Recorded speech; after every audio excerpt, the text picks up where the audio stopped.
Good morning. Welcome to Grand Rounds. All right, so today is, I believe, the fourth in our series for the MOC for attending. This is point number 4 today.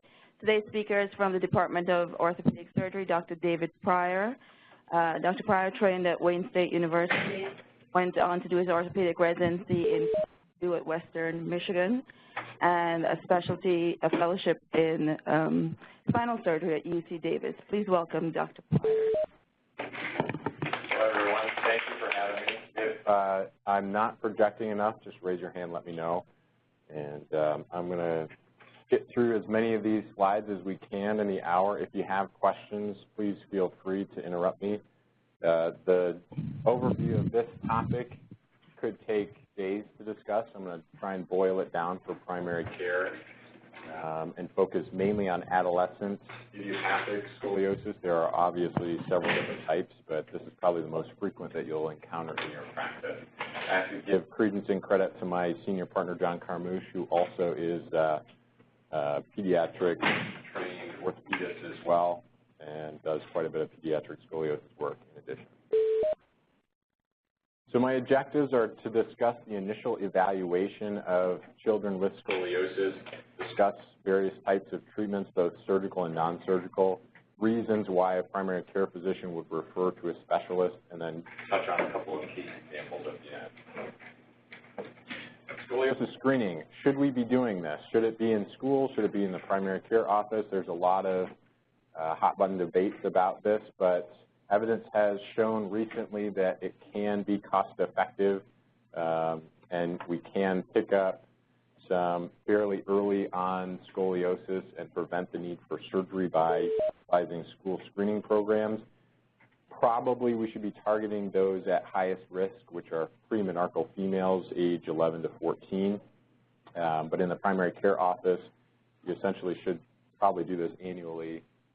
It's cheap, it's easy, and I'll, in the following slides, demonstrate about a 10-second test for scoliosis.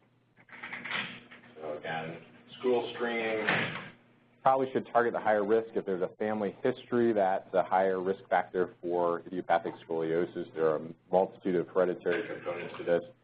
Severity of curves in family members also follows course in your own patient. So if you have a family member of one of your patients that had a surgery for scoliosis, the likelihood of a more severe type of scoliosis is higher. Again, premenarchal female patients highest risk, and then females in general have a much higher incidence of idiopathic scoliosis in the adolescent period. And then when we talk about, in general, tips for pediatricians, there are some other structural outliers that can appear like scoliosis, leg length discrepancy, I'll touch on in a little bit, and then high-risk people should be referred to a specialist, and then encouragement to be compliant with brace wear, and I'll touch on why that's important later, but braces work when they're on and don't when they're not. So Adams-Ford bend test, everybody has probably heard of this at least, if not done it several hundred times in the office. The picture on the left is a patient without any appreciable scoliosis, and then the patient on the right obviously has a clear rib hump. It's not always this defined. A lot of times it's much more subtle than this. The appropriate way to do an Adams-Ford bend, have the patient stand if they can, feet together, feet flat on the ground, and then the line of sight should be at the level of their spine. So this is not a study where you, as an examiner, want to be standing. You want to be seated so that your eyes are level with their spine. And then also have them touch their hands together and take any scapular winging or any shoulder rotation out of the equation. Scoliometer use, again, kind of controversial, but the two take-home points that I would say in terms of primary care is that if you have a less than 5-degree reading in an asymptomatic individual, probably need to be referred. And then 10 or more degrees correlates with a much higher degree of curvature and probably needs at least imaging, if not a referral. Other things that can throw off your examination, leg length discrepancies, so be aware of this. This is not uncommon. Kids can have leg length discrepancies idiopathically or from previous trauma. You want to make sure both feet are flat on the ground. Look for knee flexion angles that are different. Look for iliac crest heights that are different. This can throw off your measurements. So if you have a leg length discrepancy in a patient, make sure that you're propping up the shorter leg to have a level crest when you do the Adams-Ford bend. Also look for, in your full physical exam, other signs of neural axis abnormalities. The top image is a sacral tuft that can denote spina bifida occulta or myelomeningocele. And then the bottom picture is a cafe au lait spot that can be associated with neurofibromatosis and other issues with the neural axis. Neurological exam is pretty important as well. Every child should be examined if you're suspicious of a spinal issue in terms of their neurological exam. The picture here denotes the abdominal reflex. If you notice any asymmetry in this, there's a high propensity of associated neural axis abnormalities like syrinx and Chiari malformations. Quick and easy exam maneuvers. Don't skip them.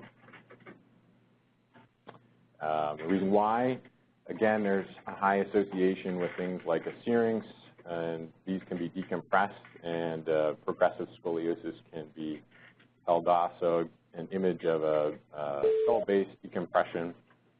There you can see on the right the regression of a scoliosis once this is performed. And the next step we're going to talk about, once you determine that your patient may have a spinal deformity, is what imaging to order. And if you feel uncomfortable ordering imaging at spine too, in terms of what we like to see in the office, at least full-length PA film. And if they have any other pathology or any back pain associated with that, the first set of imaging can include lateral as well. So the risk of exposure to the soft tissues in the chest is much higher with an AP view. So when possible, order PA views, preferably standing films, full length, so that we can see what the spine is doing under physiological load. And again, laterals don't need to be included with every subsequent set of imaging, but it's helpful, at least initially. There is a reasonably high association with spondylolysis and spondylolisthesis, as well as different types of kyphos such as Shorman's. We don't at Carilion have EOS technology in the Ion building where I do a majority of my clinic work, but hopefully that's coming down the pipeline. It definitely limits the radiation exposure significantly. And the rate of breast cancer in middle-aged patients who were treated for scoliosis and had serial radiographs is much higher than the general population, so it's not necessarily a benign thing. Okay, when to observe? When should we just watch kids and not seek surgical referral? So skeletally immature patients with mild curves, and by mild I mean 10 to 15 degrees or less, it's okay to observe if follow-up is reliable. If you have a patient that may not follow up for a long time, probably best to refer and at least establish care. Patients with Risser stage 3 or higher with mild or moderate severity curvatures, I'll get into the Risser staging here in a minute as well. But essentially, when patients are past their peak rate of growth, their scoliosis tends to slow down in terms of its progression, and they don't necessarily need an immediate referral. Lonstein and Carlson did a nice study looking at the rate of progression based on skeletal maturity, and again, I'll touch on the Risser sign in a little bit, but basically it progresses from 0 to 5, 5 being skeletally mature and 0 being skeletally immature with most propensity for growth. And you can see moderate severity curves, 20 to 29 degrees, have a much higher rate of progression in Risser 0 and 1 children than, say, mild curve of less than 19 degrees in an already nearing skeletal maturity child. We talk about the Risser sign. Here in the United States, we divide the iliac crest into 4 quadrants. In Europe, they divide it into 3, and then they only have Risser 0 to 4. But here, essentially, when you see the iliac crest apophysis first appearing, you're in Risser 1, and that progresses from anterolateral to posterior-medial along the crest on x-rays. And then when it consolidates, that's a Risser 5. So the most rapid phase of growth is when children are in Risser 0 to 2, and their triradiate cartilage is open. And again, I'll show that in a minute. In order to differentiate between Risser 0 and Risser 5, when you can't actually see the apophysis, there are a couple of other clues. You can look at the greater trochanter, apophysis, and other physes within the skeleton. So again, the Risser sign on the left, denoting the quadrants in the iliac crest, as nearing Risser 5 on that patient in particular. And then the triradiate cartilage, is the formation of the ilium, ischium, and the pubic bones, and they form one solid bone at the acetabulum at skeletal maturity. As you can see on the top, females age in terms of their skeleton faster than males, but it's another surrogate for skeletal maturity. When to refer? Younger patients before adolescence, so that would be considered juvenile onset scoliosis, or even earlier, infantile and early onset, age 2 to 5. If there's any neurological exam abnormalities, if you have a syndromic or neuromuscular scoliosis, other associated conditions. If you notice in serial examinations that they've had a rapid progression, what I mean by that is greater than 5 to 7 degrees of their Cobb angle within a 6-month time interval. If they have atypical pain distribution, so about 15% of kids with idiopathic scoliosis have apical pain, meaning at the apex of their curves, mechanical in origin, worse with exertion, goes away on its own with rest or over the counters, doesn't wake them from sleep, no other red flags associated with that. But if they have atypical pain, that would be a reason to refer as well. And then if you have a skeletally immature Risser 0 to 2 premenarchal female patient with a curve that looks like it may progress, that would be a reason to refer sooner rather than later as well. Those are the highest risk for progression. Why should we treat scoliosis? Well, we know that patients that have skeletal maturity and curves 50 to 100 degrees have quite a bit more disability and back pain than the general population, and cardiac and respiratory function become compromised with larger curves. This can also affect pregnancy if there's pelvic obliquity, and there's a psychosocial component to this as well. Cosmesis is not unimportant, and this can have a fairly large psychological toll on patients. What are our goals of treatment? We want to prevent progression, be that non-surgically with bracing and other modalities or surgical. No child should enter adult life with a curve greater than 50 degrees. Reason being is we know out of the University of Iowa from epidemiological data over 40 years that patients at skeletal maturity with a thoracic curve of 50 degrees or more tend to progress despite being skeletally immature. We want a stable and balanced spine at maturity. We want to maintain cardiac and pulmonary function. We want to maintain acceptable appearance and cosmesis. And we want to educate patients on their condition, what to expect. A little bit about the history of treatment for scoliosis in terms of bracing. We've got a lot of different apparatuses throughout the years that have been tried. Some successful, actually, but without undue morbidity psychologically to patients. So if you can imagine putting a patient in that cast and having them in it for 6 months, it's not longer pretty daunting. We have advanced both non-surgically and surgically. And then a little bit about non-surgical treatment. So who can I brace? Typically, skeletally immature patients who have a lot of potential for growth are patients that would benefit most from bracing. So Risser less than 3, within 18 months of menarche, we know they have a lot of growing left to do. Curves greater than 25%, degrees at presentation, I usually drop that down to 20 degrees. And then if you notice someone with a borderline mild to moderate curve and they've had progression within a 6-month interval. Non-operative treatments from the full gamut from various manipulations, exercises, diets, TENS units. We don't have good level 1 data on most of these. We do have some good level 1 data on orthotics. I think that's going to change in the future, but right now we kind of have a triphasic treatment: observation, bracing, and surgical.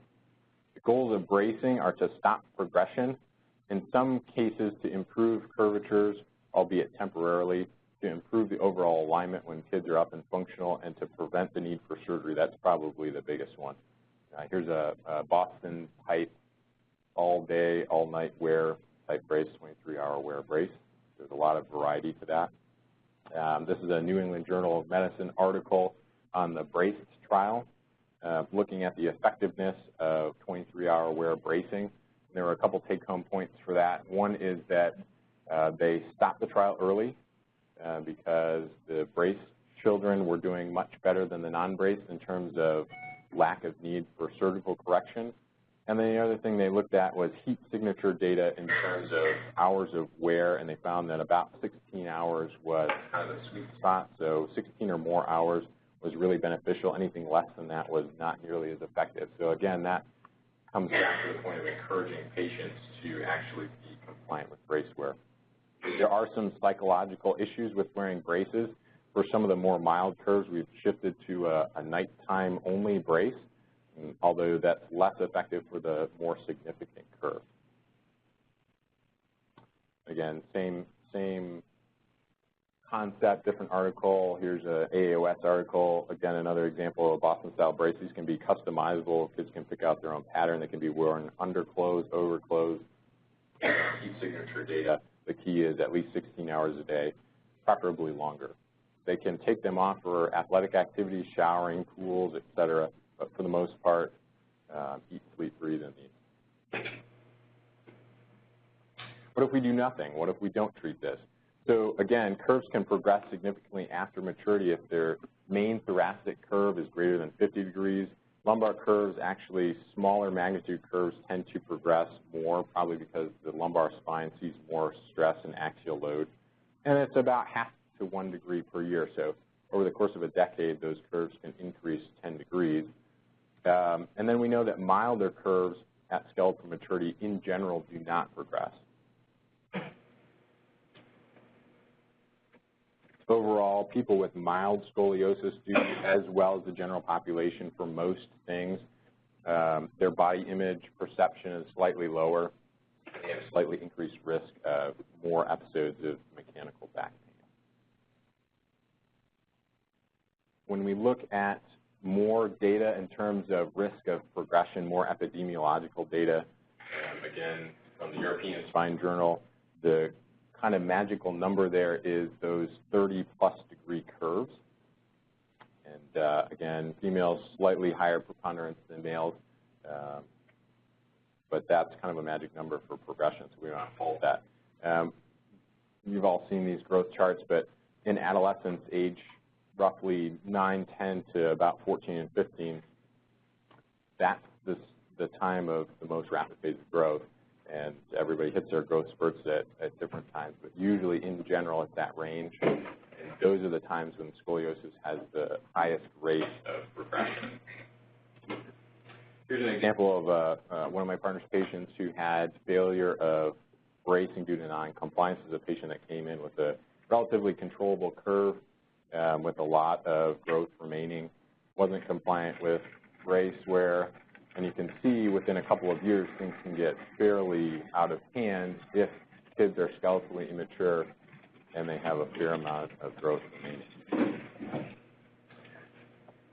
Counter to that, a couple years of bracing maintains a relatively stable curve pattern. I'm going to kind of flip through these long-term follow-up studies. They're embedded in my talk, and I can send that out to the department, but essentially looking at more epidemiological data in terms of how people do long-term with scoliosis. These are non-treated people. So high percentage of folks on disability, high percentage of folks on with constant back pain, and then there was a higher death rate actually too. They did not differentiate or stratify the types of scoliosis, so there's some confounding factors there, and we didn't know the cause of backaches either. And again, higher mortality rate with the more severe curves, and that's mostly, again, due to cardiopulmonary failure. And they did not delineate the types of scoliosis in that study yet either, but something to think about. Again, same stuff, different study. Can have long-term disability if untreated. That doesn't mean surgical treatment. That means treatment in general. Identifying it early, embracing, and preventing surgery is ideal and optimal. These studies, again, rates of progression high if the curves are 50 or more degrees. Even the 30 to 50 degree range, kind of those in-between numbers, there is a reasonable amount of progression at skeletal maturity as well. So ideally, we get these kids treated much sooner than that. Again, severe magnitude curves, much higher risk of death and higher risk of back pain. Body satisfaction was, again, lower with the curves. I've blacked that out, but essentially the percentages there, observation and stimulator, much lower percentages of patients that had to go on to treatment, and then the brace obviously had a much higher percentage of treatment success without the need of surgery. There we go.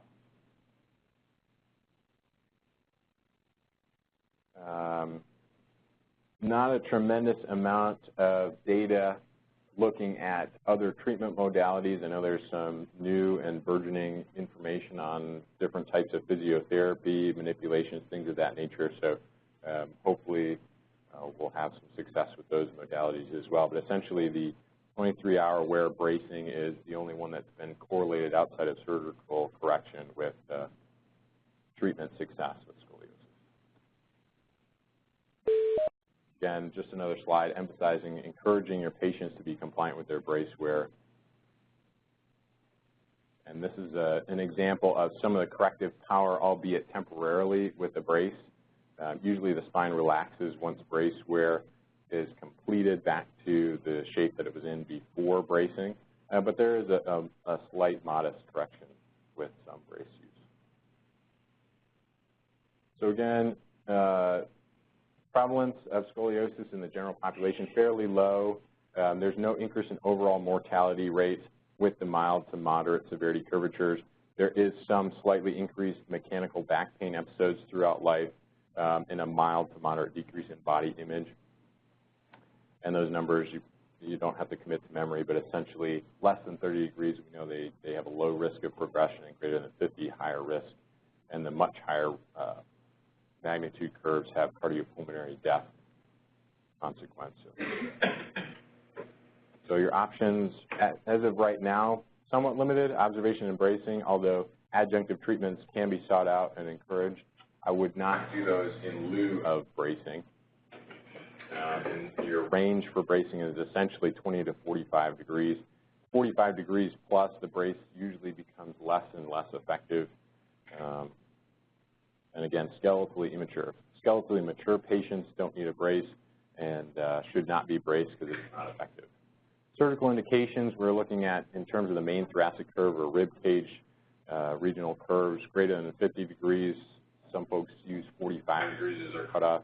And then thoracolumbar and lumbar curves around 40 degrees. If you have a patient that has a higher magnitude curve and they're younger, then we usually drop that number to prevent progression.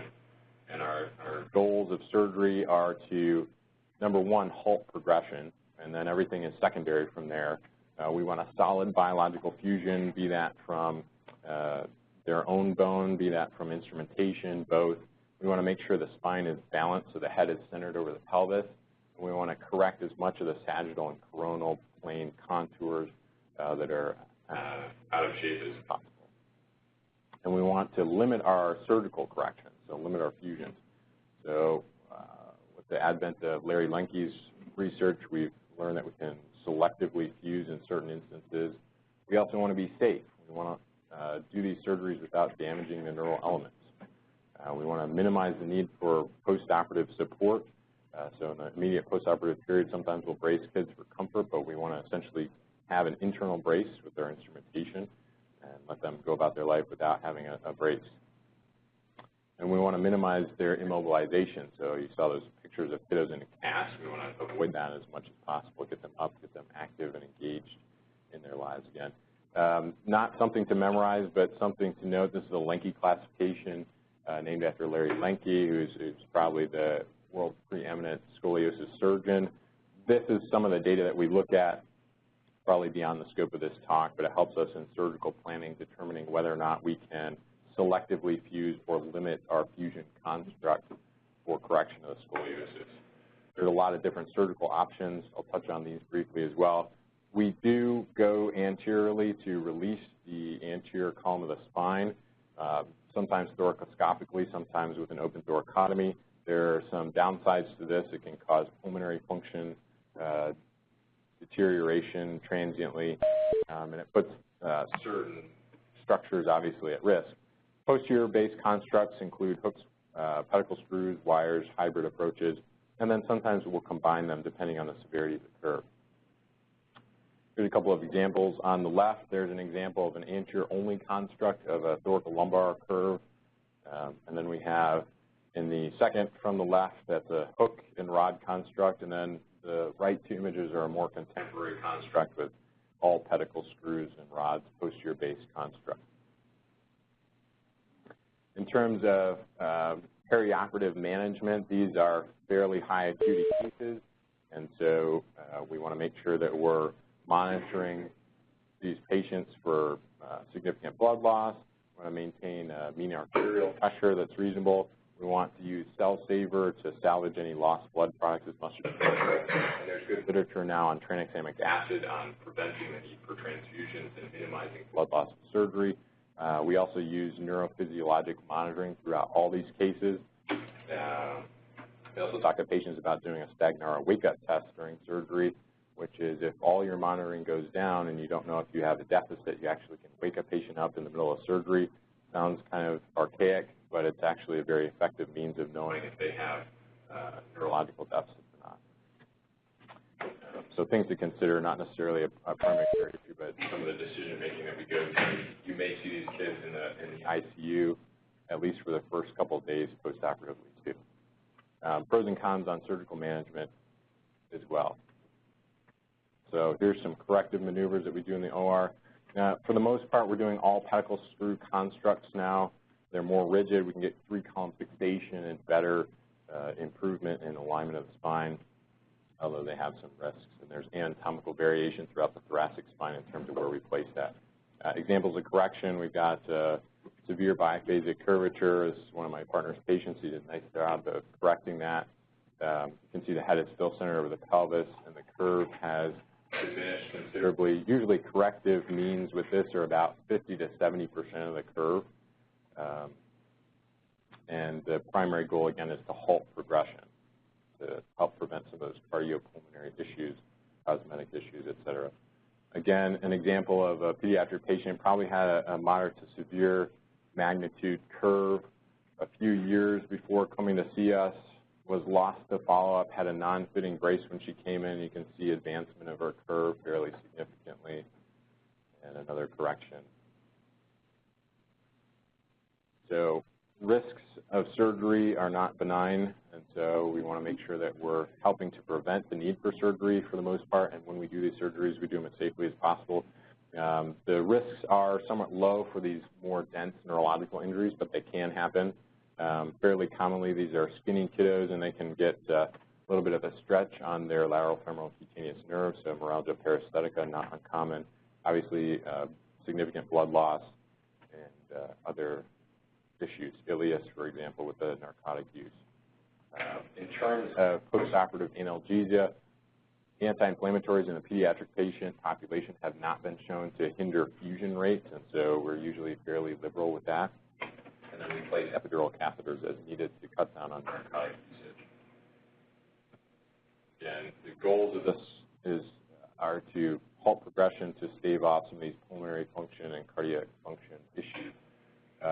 I'd like to go touch on some general MOC questions. So this is kind of for the audience, anyone can answer, and there's no right answer. This is kind of a generalized question to engage discussion.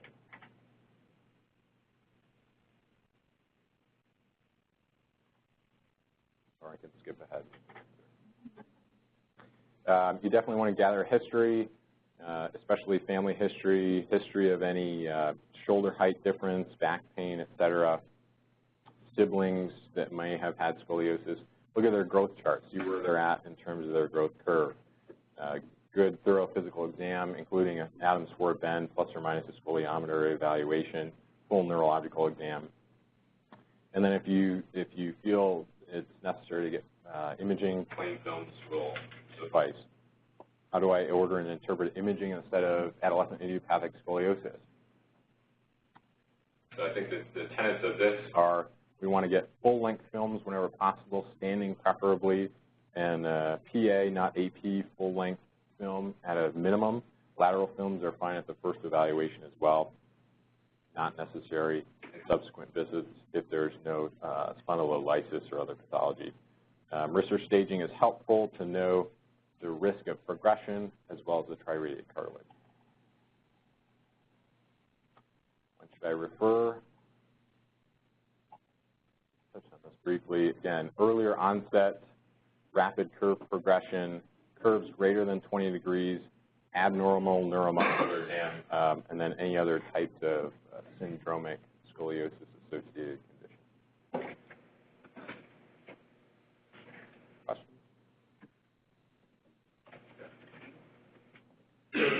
Two questions. One, hang on. Just ordering the films. So that's a special X-ray that you guys get. That's extra long. Some offices have that capacity, some don't. So if you don't have full-length films, a PA thoracic and a PA lumbar would totally suffice. Okay, but whether or not they can be stitched together is fine. But here we would send them over to. Is there a special X-ray that we order for scoliosis and that's titled that? Yeah. So if you're with Carilion and you have an Epic login, that you should be able to order a scoliosis film. Okay. For mine, it's pre-populated. I would hope that for everybody it is, but I don't know the answer to that. Okay. If not, PA, thoracic, and lumbar films are totally acceptable. Okay. And you've touched very briefly on the use of a scoliometer. That's a really simple tool, but you were a little lukewarm on that. Could you talk about that a little bit more? And the number that's on there, I don't believe is the number that correlates with the actual curve. Correct. Yeah. So scoliometers, I didn't mean to be lukewarm. I just, in my practice, by the time most kids get to us, they've already got their X-ray forward bend test done. So I won't skip back all the way. But essentially, it's a nice tool to have, but it definitely underestimates the curve magnitude. So if you have a 10-degree difference or a 10-degree magnitude on the scoliometer, that's consistent with a much more significant curvature. So you know 5 degrees or less is probably in a range where you can observe them clinically, and then 10 plus, 7 to 10 plus is more, we should look at this radiographically. I think it's a good tool. Just in my practice, it's obviated by the fact that, yeah. Okay. We had two questions online. I think Dr. Keys covered one of them with the X-rays. The other one was, can you elaborate a little bit about why this actually progresses? So we've talked about that it does, but is there, can you just talk about why it actually progresses? You know what, I would love to. The data is not totally solidified on that, but essentially the spine grows longitudinally, and it does that asymmetrically in kids with scoliosis. And so when they get through a rapid phase of growth, if certain areas within the physis are growing at different rates, it causes those curves to progress. I guess that's the overly simplified answer that I can give. We just know that during rapid phases of growth, it progresses more rapidly, and when they get to the tail end of growth, it slows down. Any other questions in the room? Yeah, question back here. All right. Thank you very much for your great talk. I have two questions for you, okay. One of which is related to the timing of surgical intervention in relation to their skeletal maturity. And is it based on curvature, magnitude, or is it based on where they are in their skeletal maturity? The second question is, I was hoping you could talk about banding or the tethering that they use at some places in comparison to a fusion or a rod? Yeah. When we determine when we're going to take a child to surgery, it's essentially based on curve magnitude, but the construct depends on their skeletal maturity, if that makes sense. So I didn't touch on juvenile or early onset scoliosis because that's a very extensive talk as well. When their lungs are not mature, we tend to avoid a definitive fusion because we want to let their lung development occur to the point where they're an adult, usually around the age of 10 to 12. But we also have different surrogates. We have EOS imaging that's three-dimensional, ultrasound, and then a quick and dirty way to evaluate lung maturity is actually the T2 to 12 vertical distance. So when we measure that from the ribs, it should be at least 22 centimeters for a fully developed lung. If it's not, we tend to use more growth-friendly constructs like growing rods, the magic rods we're starting to do now, those types of modalities.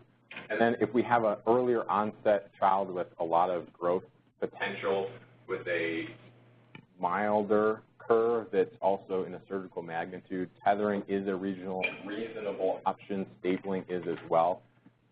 When we talk about scoliosis, we tend to think of it only in the coronal plane, but it's actually a rotational deformity as well.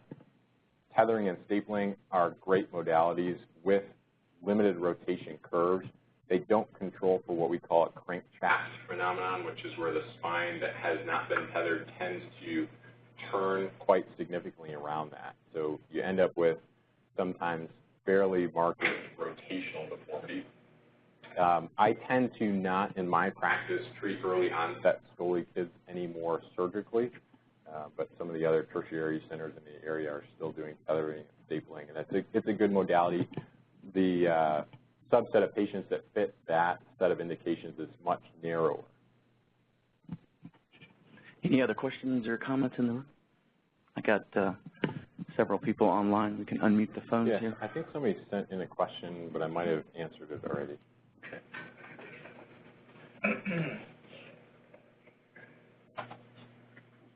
Yes, that was.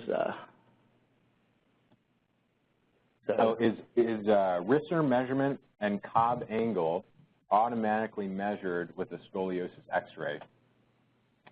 The answer to that is 10. So most radiologists will comment on the levels of the scoliosis, and the Cobb angle, which is kind of something I should have touched on, basic evaluation of these X-rays, but essentially you want to look at what we call the end vertebra, or the most angled vertebra in each curve. So here's where I measured the Cobb angles independently, but essentially you can look at the end plates of the vertebra on the PA film or AP film, or you can use pedicles if you can't see the end plates clearly, and a line bisecting those pedicles are parallel to the end plate that's most angled at both ends of the curve. And most of these functions have a Cobb angle measurement built in. So that is something that oftentimes the radiologist will do for you, but it's something you can do independently. Radiologists here are great. Sometimes they pick levels that I wouldn't. Sometimes they have it spot on to where I would measure it as well. So it's always good to do an independent measurement as well. And then the Risser stage is not something that they routinely comment on, but it's a nice way to determine roughly how much growth is remaining. And then most of the time in the office you'll have growth chart data too. There are outliers. It's usually the male patients with the super tall family members that had the late growth spurt. That's the story you want to look out for, because they'll creep along maybe the 25th percentile normative data and then kind of jump way up when they're 15, 16, and they don't follow these typical patterns. But in general, most kiddos with the Risser stage 0 to 2 and open triradius are the kids that have the most high risk of curve progression. All right. So if you are on the phone and you would like to ask a question or make a comment, I'm going to unmute them now. If you do not want to make a comment or ask a question, just please mute your phone now. The conference is now in talk mode. Okay. Alex? I'm here. I have a question. Okay. If I missed it, I apologize, but as primary care pediatricians, we see a lot of kids with scoliosis. You don't want us to refer them all. Can you give us some guidelines for who to refer and how Tanner staging affects that referral threshold? Yes, so I'm totally fine accepting any and all referrals. I didn't want to give that kind of impression. You did not give me that impression. I just... If you're in a setting where you don't have a referral option to a spine surgeon, I would say that the more mild curvatures can be observed in the office without too much of an issue. I'm trying to get back to the slide where I had that data. But essentially, the Lonstein and Carlson data are nice because it tells you who's at highest risk. And then, again, the Risser staging, triradiate cartilage, and then when to observe. Here we go. So skeletal immature patients with, and I didn't touch on spinal asymmetry, but that's the same spectrum disorder, and it's a matter of semantics. So a curve that's 9.9 degrees is spinal asymmetry, and a curve that's 10 degrees is scoliosis. So those kids with a more mild curve that are younger, that don't have a major family history, they can be observed at least for 1 4-6 month interval with serial radiographs, and then if it progresses less than 5 degrees in that interval, it can be continued to be observed if you don't have a referral option in your area. And then again, those more skeletally mature patients kind of nearing the end of their growth curve, or if they come in and somebody else noticed for some other reason, if they had another study done, if they had a pneumonia and had a chest x-ray, and you see that they have a less than 30-degree curve, but they've been done growing for several years, and they have no pain, no other issues, those would be kiddos that you could hold on to as well without referring. But again, John and I are both happy to see any and all referrals. Okay. Thank you, Dr. Schreider. Anyone else on the line have a question or will make a comment? Dr. Keys is waving me over here. So I'm going to build on what Dr. Kreider just asked. So she used the term Tanner staging, which is something we as pediatricians think about all the time. Sure. You're using Risser because that's an X-ray diagnosis. So what's the correlation between what we see just looking at the patient, their pubertal maturity, sure, and the Risser scores? I don't know. I'd have to get back to you on that. I think it's important to look at the Tanner staging. Obviously, give me an X-ray, and that's my comfort zone in Tanner staging. I think it's a good utility. I'm not familiar with the literature in terms of based on Tanner staging. I know there is some, but we also look at Grulich and Pyle skeletal atlases, so that's another modality that's nice to use too. But I'll get back to you on that. In terms of the Tanner staging, if it helps, remember that girls are going to have their pubertal growth spurt early in puberty, so like Tanner 2 to 3 is when girls are going to have a growth spurt. So if they are pre-menarchal but have a lot of breast development and are kind of getting late pubertal, then you may be done with the pubertal growth spurt. They're still growing, but maybe don't have as much growth potential. But boys are going to be having a pubertal growth spurt more like mid to late puberty, so like Tanner 3 to 4. But don't pay as much attention to the hair. It's really the breast development and the testicular volume, if that helps. Okay. And to follow up on some of these questions, for example, Dr. Kreider, and say you're in the office and a mother's a little bit worried, but it's not to the degree of a referral, and she asks, well, is there anything we can do, like exercises, physical therapy, yoga, to maybe help prevent any progression? I think those are all reasonable modalities, and I think they can be used. Obviously, you guys deal with parents much more so than I do, but their concern is at least as legitimate as the child's issue. And so the National Scoliosis Institute is here locally, and they have the Schroff method. I think that's a nice adjunctive modality.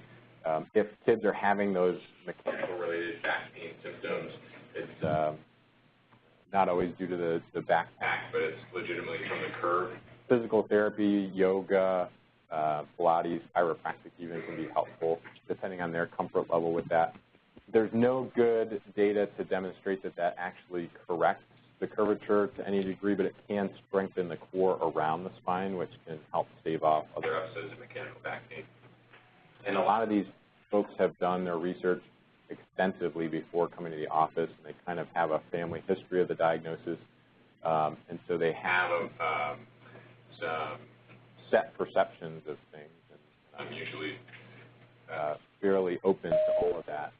But I would say that they, in addition, should be followed at least every 4 to 6 months with clean films too. Okay. Any other questions on the line? Comments? Going once, going twice. This is Amy Kreider. Can you comment on, I'm not going to be asked about PT in my community, I'm going to be asked about chiropractic, because it seems like in Roanoke there's a chiropractor in every strip mall. Is there any literature you know of, even small studies, that talk about benefit of chiropractic or lack of benefit? There's no level 1 or level 2 evidence that demonstrates it's better than placebo, although anecdotally I will say that at least in this catchment area, a lot of folks have had good success with chiropractic. I'll be the first to admit I'm not totally familiar with their philosophy or treatment guidelines, but outside of cervical spine manipulations, I think it's a relatively safe modality if the patient is seeing. I would tend to avoid chiropractic in general in any patient in terms of cervical spine pathology. There have been some case reports of vertebral artery injuries and hemorrhagic strokes from aggressive chiropractic manipulation. Outside of that, I think it's probably safe and reasonable. Okay. Anyone else? Last chance. Okay, sir. Thank you very much. Thank you.